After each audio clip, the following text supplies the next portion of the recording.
أعوذ بالله السميع العليم من الشيطان الرجيم بسم الله الرحمن الرحيم سبحانك لا علم لنا إلا ما علمتنا إنك أنت العليم الحكيم رب اشرح لي صدري ويسر لي أمري واحلل عقدة من لساني يفقهوا قولي السلام عليكم ورحمة الله وبركاته. Dans cette conférence d'aujourd'hui, Inch'Allah, nous allons parler d'un grand événement, d'un grand jour que Allah a parlé dans ce Coran, et il a descendu une sourate spéciale pour nous parler de cette journée. Tellement la chose, l'événement, la cérémonie est importante. Quelle est cette sourate? C'est lorsque Allah subhanahu wa ta'ala dit dans le Coran, il dit Bismillahirrahmanirrahim Inna anzalnahu fi laylatil qadr. Ce Coran-là est descendu dans la nuit de Laylatul Qadr, la nuit du destin. Wama adraka ma Laylatul Qadr, ô toi mon prophète, ô vous les musulmans, qui vous donnera une idée de ce qu'est cette nuit de Laylatul Qadr. Est-ce que vous connaissez la valeur de cette nuit? C'est la question qu'Allah a posée. Et ensuite, comme nous, on ne peut pas donner la réponse, trouver la réponse, Allah lui-même donne la réponse. Il nous dit la valeur, la récompense de cette nuit de Laylatul Qadr est équivalent à 1000 mois d'adoration, c'est-à-dire l'équivalent de 83 années et 4 mois et plus d'adoration. Tanazzalul malaikatu warruhu fiha bi'idni rabbihim. Donc, cette nuit-là, beaucoup d'anges vont descendre sur la terre, accompagnés de Jibril alayhi salam, qui sera le chef de la délégation. Qu'est-ce qu'ils viennent faire? Salamun hiya hatta matla'il fajr. Ils vont amener la paix à tous les musulmans et musulmanes qui vont veiller dans cette nuit de Laylatul Qadr. Ces anges-là, ils vont demander à Dieu de pardonner à tous les musulmans et musulmanes qui vont veiller la nuit de Laylatul Qadr. Pourquoi ya Allah? Les anges vont faire des doigts, des invocations. Pour qui? Alors que les anges ne font pas de péché. Ils vont demander pardon à tous ceux qui veillent la nuit de Laylatul Qadr, à eux, à leur famille, vont demander à Dieu que Dieu leur pardonne leurs péchés et ensuite les mette au paradis. Ce n'est pas un ange, ce n'est pas 100 anges, c'est des millions, voire des milliards d'anges qui vont descendre sur la terre, tellement la terre sera remplie d'anges, vont demander de rendre pour nous. On va donner des exemples. Lorsque par exemple vous faites 2 rak'ats de sunna, deux, dans cette nuit de Laylatul Qadr, alors vous aurez la récompense pour un rakat, la récompense de celui qui a fait 59 000 rakats. 59 000 rakats. Et maintenant, celui qui aura donné en aumône 1000 arias aura la récompense de celui qui aura donné 29 500 000 arias, 29 millions, pardon, 29 500 000 arias, soit l'équivalent de 147 500 000 francs FMG. Cela voudra dire, lorsque vous allez donner 1 euro d'aumône, dans cette nuit de Laylatul Qadr, vous aurez la récompense de celui qui aura donné 29 500 euros d'aumône. Vous donnez 1 euro, vous avez la récompense de celui qui aura fait une aumône de 29 500 euros. La question que je me pose et que je pose à vous, Imaginez pour celui qui va donner 10 000 arias, ou alors 20 000 arias, ou bien 10 euros, combien gagnerait-il de récompense? Je laisse vos calculatrices travailler et faites le calcul rapidement et en fonction de vos possibilités, essayez de participer. Donc, lorsque vous faites une hasanat, vous savez qu'elle est multipliée par 10, mais cette fois-ci, elle est multipliée par 1000 mois. Une hasanat, fois 10 fois 1000 mois. Faites les calculs. Et on poursuit, on continue. Si vous lisez Surat al-Ikhlas 3 fois, vous aurez la récompense de celui qui aura lu Qul Huwallah 29 500 khatm al-Qur'an, c'est-à-dire il aura lu le Coran pendant 29 500 fois. Pourquoi? Parce que lorsque vous lisez Qul Huwallah 3 fois, c'est comme si vous avez lu le Coran entier. 3 Qul Huwallah égale 1 Coran. Maintenant, si vous lisez les 3 Qul pendant 3 fois dans cette nuit de Laylatul Qadr, vous aurez lu 29 500 fois Qul Huwallah.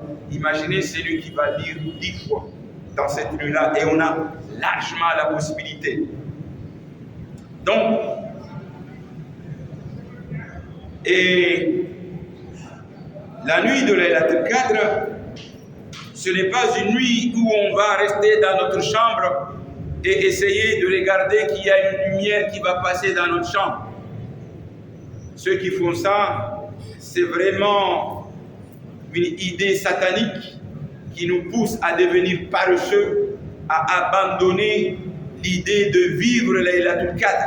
La nuit de Laylatul Qadr, c'est une nuit où on doit travailler. Ce n'est pas une nuit où on doit faire la bouffe. C'est une nuit où on va travailler, on va s'organiser pour beaucoup faire de dhikr, beaucoup écouter le Coran, beaucoup lire le Coran, beaucoup faire le tasbih, beaucoup faire l'aumône, s'entraider, etc. Faire les bonnes choses jusqu'à ce qu'on soit épuisé complètement. Récupérer, faire des moments de récupération bien sûr. Mais c'est cette nuit-là, on doit mettre tout notre cœur pour travailler. Ce n'est pas grave si cette nuit-là vous amenez un peu votre repas parce que vous allez faire itikaf à la mosquée, organisez votre petit repas vous seul, mais ne venez pas salir la mosquée cette nuit-là en faisant perdre du temps aux gens, en organisant un grand repas, et on va perdre les moments d'adoration de Laylatul Qadr. Cette nuit-là, il faut programmer des conférences, il faut programmer, si vous voulez, de l'écoute du Coran, faire de dhikr, etc., etc. Programmer des prières. Mashallah, dans cette mosquée, il y a des prières qui sont programmées. Tout ça, il faut mettre en œuvre cette nuit-là. Donc, il faut bien veiller à ne pas tomber dans le piège de Shaitan. Sur cette nuit-là, il faut bien s'organiser. Ça, c'est collectivement. Maintenant, individuellement, chacun sait ce qu'il doit faire. Maintenant, Laylatul Qadr, comment le chercher? Imam Ibn Malik dit que Laylatul Qadr tombe dans les nuits impaires de 10 derniers jours du mois de Ramadan, c'est-à-dire le 21e jour, le 23e jour, le 25e jour, le 27e jour, le 29e jour. Ça, c'est l'avis de Imam Malik. L'avis de Ibn Abbas, qui est une personne de la famille du prophète, lui, il dit qu'il est presque certain que Laylatul Qadr se trouve dans le 27e nuit du mois de Ramadan. Ça, c'est l'avis de Ibn Abbas. Maintenant, on va essayer d'analyser les deux situations. Le prophète, lui, a réuni les deux avis et il a fait un peu plus que ces deux avis. Le prophète, sallallahu alayhi wa sallam, depuis le 21e jour, lui, il faisait, lui et sa famille, itikaf à la mosquée. Il dormait à la mosquée.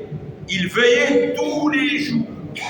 À partir du 29e jour, du 21e jour, pardon, il veillait Laylatul Qadr jusqu'au dernier jour, le 21e jour. 29e jour du mois de Ramadan, le prophète était en train de chercher la nuit de Laylatul Qadr. Il ne voulait pas faire d'erreur, de rater cette nuit tellement il connaissait, il connaît la valeur de cette nuit. Ça, c'est le prophète, le numéro 1 qui est aimé par Allah subhanahu wa ta'ala. Et nous alors, nous on va rester là à sauter tous les jours, à prendre le risque, à chercher la nuit de Laylatul Qadr que le 27e jour. Mais le jour de Yawm al-Qiyamah, si Allah l'a descendu le 21e jour, il va nous poser la question, n'as-tu pas vu comment le prophète a fait? Bah oui. Et même les nuits impaires, le prophète ne suivait pas. Le prophète faisait même les nuits paires. Parce que qu'est-ce qu'il nous dit Allah? Allah nous dit, suivez les pas de votre prophète.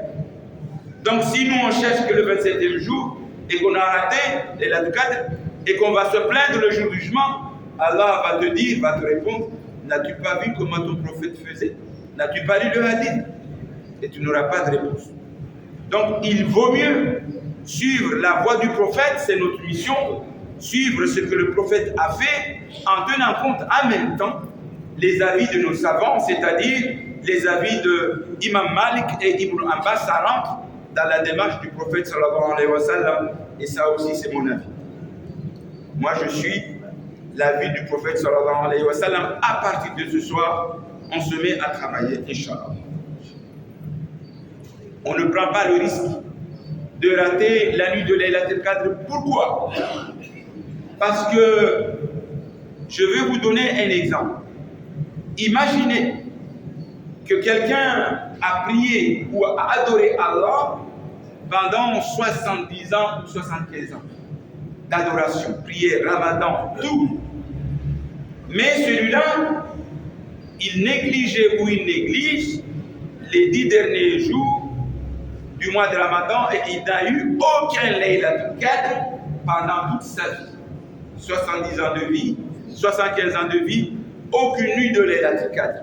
Tellement ce sont par exemple les gens, quand le mois de Ramadan arrive, du premier jour au 20e jour, ils sont un peu motivés. Dès que ça arrive, les 10 premiers jours, ils lâchent, top. Ils négligent. Et ils n'ont pas eu malheureusement dans leur vie aucune nuit de Laylatul Qadr. Ça, c'est le premier cas. Deuxième cas, et ça, on va donner du sens au verset. Laylatul Qadr khayrun min alfi shahr. Voilà la comparaison. On va prendre un deuxième exemple d'une personne qui vient de se convertir, qui vient de rentrer dans la religion musulmane. Mais lui, il a compris, cette personne, la valeur de la nuit de Laylatul Qadr, et il a veillé la nuit de Laylatul Qadr, et masha'Allah, il a trouvé la nuit de Laylatul Qadr une fois seulement.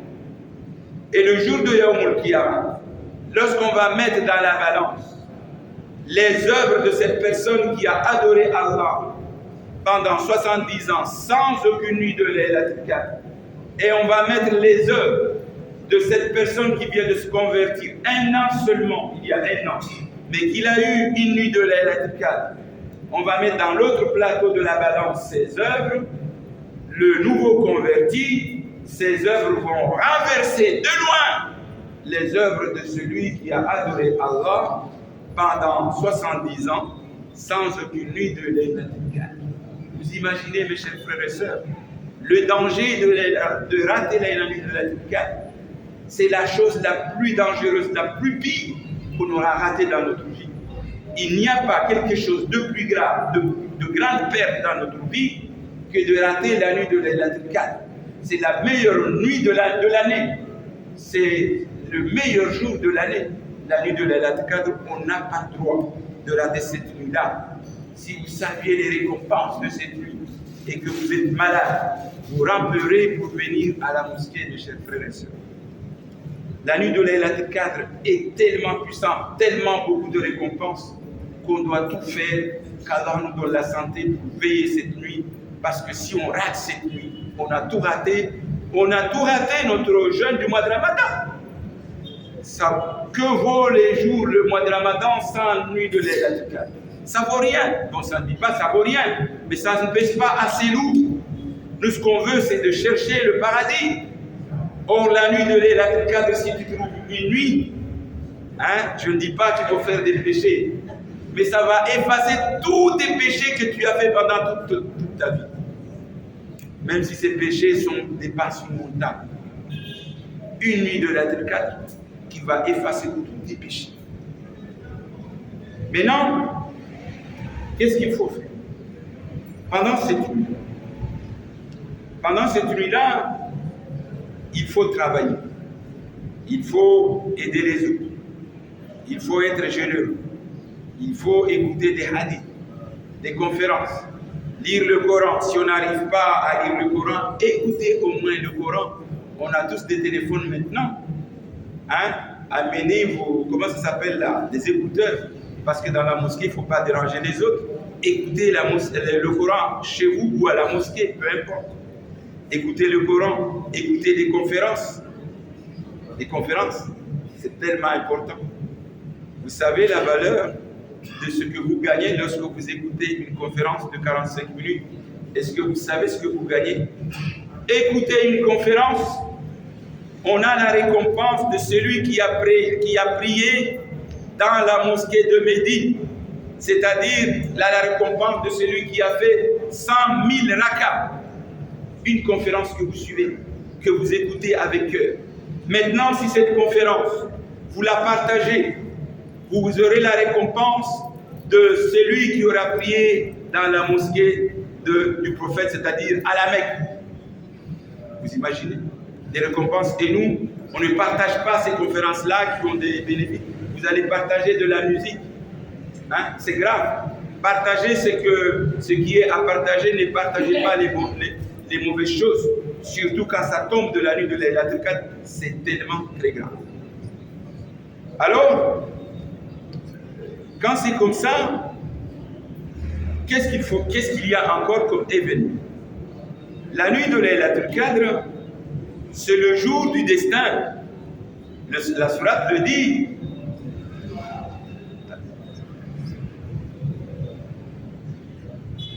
Ça s'appelle la nuit du destin. Inna anzalnahu fi laylatil qadr. Laylatul qadr khayrun min alf shahr. Donc, c'est la nuit du destin, ça veut dire quoi?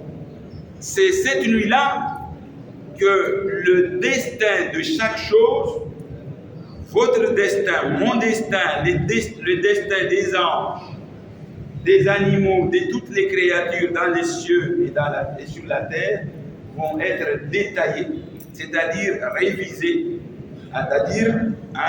et le décret qui va être décidé ce jour-là sera repris par des anges qui vont veiller à l'application de ce décret. Je m'explique. C'est-à-dire, cette nuit-là, Allah peut décider de revoir ton destin, toi mon frère, toi ma soeur. Diminuer ton destin, c'est-à-dire la durée de ta vie, ou l'augmenter, ou alors augmenter tes risques, tes subsistances. Allah décidera cette nuit-là. Le deuxième jour de Laylatul Qadr, ce décret va être appliqué, ma soeur et mon frère. Ça veut dire que tes risques peuvent augmenter ou diminuer à partir de cette nuit de Laylatul Qadr, dépendra de vos comportements dans cette nuit-là. Imaginez que quelqu'un fait des péchés ce jour-là. Quel risque il prend? Imaginez que quelqu'un voit, les anges voient cette personne veiller Laylatul Qadr. Comment Allah est content de cette personne? Quel cadeau vas-tu lui offrir? Donc cette nuit-là, c'est une nuit où on doit travailler au maximum pour que Allah soit content de nous et qu'il révise en bien notre destin, notre décret. Demandez à Allah de nous donner une longue vie. Demandez à Allah d'augmenter nos risques. Demandez à Allah de faciliter notre risque, de diminuer les épreuves. Demandez tous les problèmes de la vie cette nuit-là et ils seront notés et appliqués, Inch'Allah. Voilà pourquoi Aïcha radhiyallahu anha, qui est la fille de Abu Bakr, en même temps la femme du prophète sallallahu alayhi wa sallam, a demandé à son mari qui est le prophète quelle est la meilleure chose que doit faire si j'arrive à attraper la nuit de Laylatul Qadr. Est-ce que le prophète a répondu, faites beaucoup de prières? Est-ce que le prophète a dit de faire beaucoup de dhikr? Est-ce que le prophète a dit de faire telle ou telle évocation? Non. Le prophète lui a dit, ça veut dire que parmi des millions d'actions à faire, le prophète a sélectionné le number one, l'action numéro 1, qui a plus de récompenses que tous les autres. Quelle est cette chose? C'est le fait de dire, le prophète a répondu à sa femme, Aïcha radhiyallahu anha, il lui a dit, tu vas dire, Allahumma innaka afu, tuhibbul afu, fanfouani ya karim. Alors, mais si on est nombreux, on va dire, Allahumma innaka afu, tuhibbul afu, fanfouana ya karim. Ça veut dire, on est en train de demander à Allah en lui disant, oh ya Allah, vous êtes le pardonneur. Allah a un nom spécial qui s'appelle Al-Af, le pardonneur. Et le grand pardonneur, il n'y a pas quelqu'un qui peut avoir de la générosité que Allah subhanahu wa ta'ala, ça n'existe pas cette personne. Tu aimes le pardon, Allahumma innaka afu, tuhibbul afu, tu aimes le pardon, alors pardonne-nous. Ça, donc quand on dit ça, on doit comprendre le sens de la formule de l'invocation. Donc, cette invocation a été enseignée à Aïcha radhiyallahu anha lorsqu'elle avait posé la question, quelle prière, quelle invocation doit-on faire durant la nuit de Laylatul Qadr? Voilà la réponse. Donc, je voulais vous expliquer un peu la différence entre lorsqu'on dit Astaghfirullah et lorsqu'on dit Allahumma innaka afu. La différence est énorme. Parce que pour aller au paradis, quel est le critère pour aller au paradis? Le critère pour aller au paradis, il faut que Allah soit d'abord satisfait de nous, qu'il efface tous nos péchés. S'il y a un seul péché que Allah n'a pas pardonné, on risque d'aller en enfer, payer les peines de ces péchés, et ensuite on pourrait aller au paradis par la suite. Il ne faut pas que dans notre vie, il y ait un seul péché qui reste qu'Allah n'a pas pardonné, et c'est la condition sine qua non pour aller au paradis. Il faut que Allah pardonne tous les péchés, qu'on se retrouve avec un compteur zéro péché. À ce moment-là, Allah sera satisfait de nous et on peut gagner le paradis. Donc la différence qu'il y a entre Astaghfirullah et Allahumma innaka afu est la suivante. Lorsque vous dites Astaghfirullah, Allah enregistre la demande et le jour de Yawmul Qiyamah, le jour du jugement, Allah va nous faire debout. Il va mettre un rideau entre nous et les autres créatures, ne vont pas nous voir. Il va mettre un rideau et il va nous poser des questions pour chaque seconde de notre vie. Il va nous demander, oh mon serviteur, est-ce que tu te rappelles, tel jour, à telle heure, tu étais dans tel endroit, tu faisais tel ou tel péché. Est-ce que tu te rappelles? Et la personne va être là à répondre, oui, Allah, je me rappelle, jusqu'à terminer toute votre vie. Imaginez ce tribunal, être debout devant Allah, en train de nous interroger pour chaque seconde de notre vie sur les péchés que nous avons faits. Déjà, un tribunal ici, quand on est convoqué seulement, on tremble. Imaginez le tribunal d'Allah.